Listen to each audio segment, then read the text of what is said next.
नानकी सुई दे तरीका रे ओकरा के ए जे पेशाब करके आता नानकी आए छड़ा ए बतियाइबा तू हेलो हेलो बाबू ए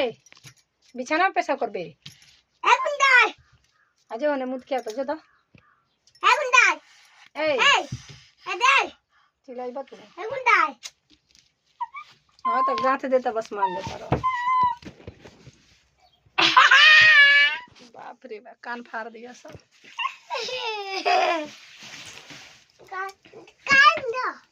ना हमरा के नत गांठ है बाबू है जा नहीं बा है जा बाबू दे दे है जा ना बेटा है जा ना बा अरे अच्छा अस्थिर रहो ना अस्थिर रहो ना मार दे मुझे तो अस्थिर रह देख फाट गइल बा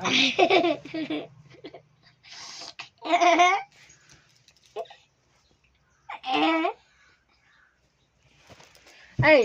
नानकी सूद के उधर बड़ी जो ना उन्हें पेशाब करके चलाओ जो हाँ ला प्यार होता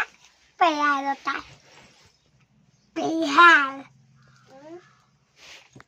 बाबू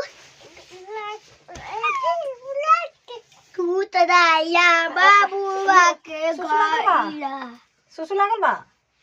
जा उन्हें सुसु करके चला बजा दे बाबू ला दे बाबू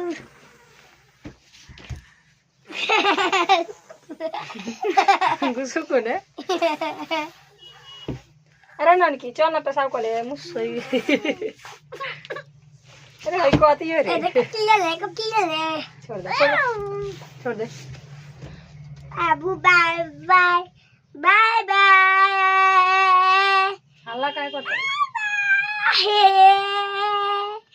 बाय बाय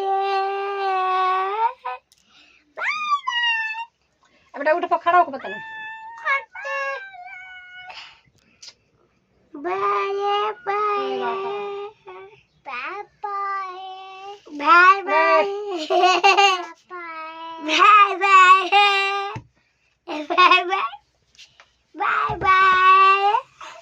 चुजा मारा मारी ना करो सब मार लगा नानकी काठी करता रे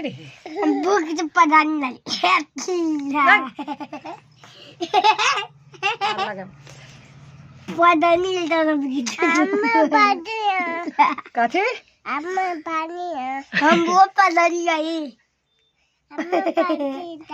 शांत ना रह लगे भूख भूख